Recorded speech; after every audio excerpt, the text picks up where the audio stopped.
Hello friends, welcome back biology. तो आज से हम हिंदी ओलंपियाड की प्रिपरेशन कर रहे हैं। ये वीडियोस आपको डेली इवनिंग में 6 बजे मिला करेंगी। तो चलिए शुरू करते हैं। भाषा ज्ञान, फर्स्ट चैप्टर हमारा। भाषा क्या होती है? भाषा वह साधन है जिसके द्वारा हम अपने विचारों को व्यक्त करते हैं। समाज में विचार विनिमय का साधन ही क्या है?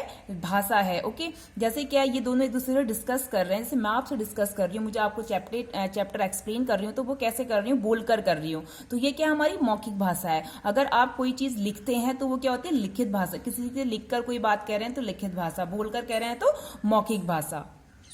और थर्ड होती है हमारी सांकेतिक भाषा, जो हम संकेतों से कहते हैं किसी से। ओके, जैसे ये ट्रैफिक पुलिस है, ये इशारा कर रही है कि अभी रुको, यहाँ बच्चे हैं। ओके, और लिपि क्या होती है? हिंदी, संस्कृत और मराठी किस लिपि में लिखी जाती है? देवनागरी लिपि में लिखी जाती है। क्वेश्चन आपसे ऐसे ही पूछा जाएगा कि जो हिंदी है वो किस लिपि में लिखी जाती है? तो किस में लिखी जाती है? देवनागरी लिपि में लिखी जाती है।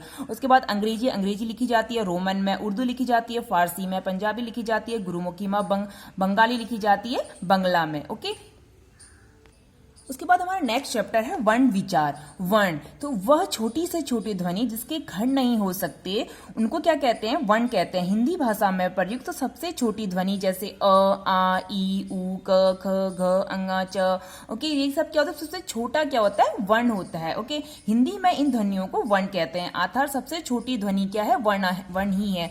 ये क्वेश्चन भी पूछा जाता है कि सबसे छोटी ध्वनि क्या होती है? तो सबसे छोटी ध्वनि क्या होती है? वर्ण होती है। ओके, वर्णमाला में, ठीक है, वर्णों के समुदाय को क्या कहते हैं? वर्णमाला कहते हैं। वर्णमाला वर्णों का वह माला है जो वर्णों को क्रमबद्ध रूप से रखता है। जैसे वर्णमाला, ओके, जैसे अ से लेके अ, आ, ई, उ, री, ए, ऐ, ओ, अव, ये क्या हमारे स्वर हैं। स्वर कितने होते हैं? 11। ये क्वेश्चन भी पूछा जाता है, स्वर कितने होते हैं? 11 होते हैं। आयोग वा क्या होते हैं? अंक रह क्या होते हैं? आयोग वा होते हैं। ये कितने होते हैं? 2 होते हैं। ओके, और ये क्या होता है? क, च, ट, त, प, ये क्या होते हैं? हमारे स्वर होते हैं। ओके, और ये य, र, ल, व, ये भी स्वर हैं। बट ये क्या होते हैं? ये आपको मैं पीछे डिटेल में बताऊंगी अभी। उसके बाद आते हैं हम स्वर में। स्वर क्या होते हैं? हमारे 11 होते हैं। जैसे अ, आ, ई, उ, री, ए, ऐ, ओ, अव, अंक, ह। तो स्वर के भी भेद होते हैं। स्वर कितने टाइप के होते हैं?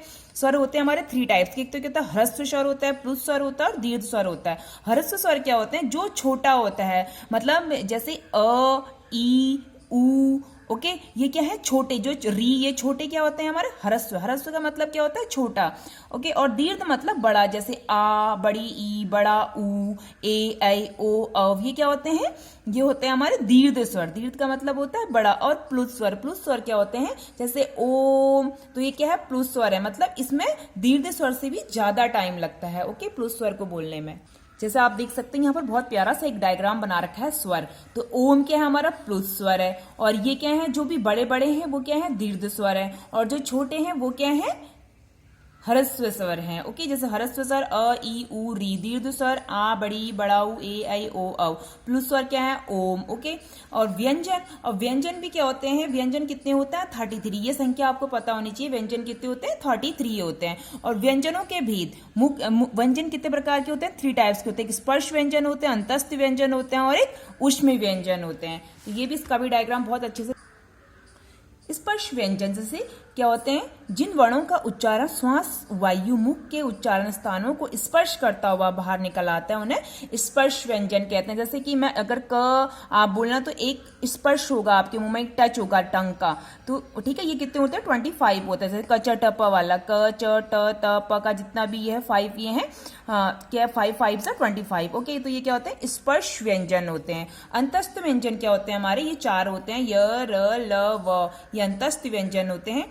और ऊष्म व्यंजन क्या होते हैं? श, श और ह। ये क्या होते हैं? ऊष्म व्यंजन होते हैं। आयुग्वाह क्या होते हैं? 2 होते हैं, अंक और अह। ये ना तो स्वर में होते हैं और ना ही व्यंजन होते हैं। आयुग्वाह ना स्वर ना व्यंजन। ओके, 11 स्वर और 33 क्या होते हैं? व्यंजन होते हैं। ओके, अतिरिक्त देवनागरी लिपि में 2 वर्ण और भी हैं, अंक और अह। इनकी स्वतंत्र गति है। वर्णमाला में इन स्वरों को अंत में रखा गया है। अंक में अनुस्वार और अह में विसर्ग होता है। ओके, अंक, जैसे अंक क्या है? अनुस्वार है।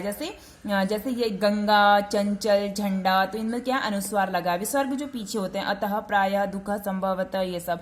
अनुनासिक जो चंद्र बिंदु वाले होते हैं। उसके बाद आता है हमारा मोस्ट इंपॉर्टेंट संयुक्त व्यंजन। ये भी आपसे पूछा जाता है। संयुक्त क प्लस श से क्या बनता है, छ बनता है। ओके, त प्लस र से क्या बनता है, त्र बनता है। ज प्लस ण से क्या बनता है, ज्ञ बनता है। श प्लस र से श, श्रमिक। ओके, और द्वित व्यंजन क्या होते हैं, जो आधे वर्ण 2 बार होंगे, जैसे इक्का, बच्चा, लड्डू, लट्टू, गन्ना।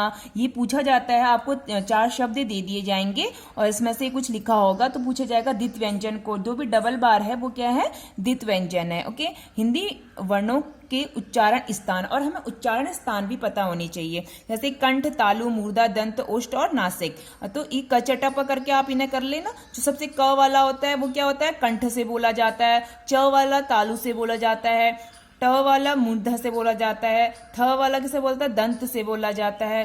ओके, उ प वाला किसे बोला जाता है, ओष्ठ से बोला जाता है। अंक, जो लास्ट वाले होते हैं ये क्या होते हैं, नासिक से होते हैं, नासिक से बोले जाते हैं। आई होप आपको समझ में आया। अगर आपको समझ आता है तो प्लीज हमारी वीडियोस को लाइक करें, शेयर करें और सब्सक्राइब करें। और ओलंपियाड की सीरीज के लिए बने रहें। डेली 6 बजे हम इसे पोस्ट करेंगे। Thank you.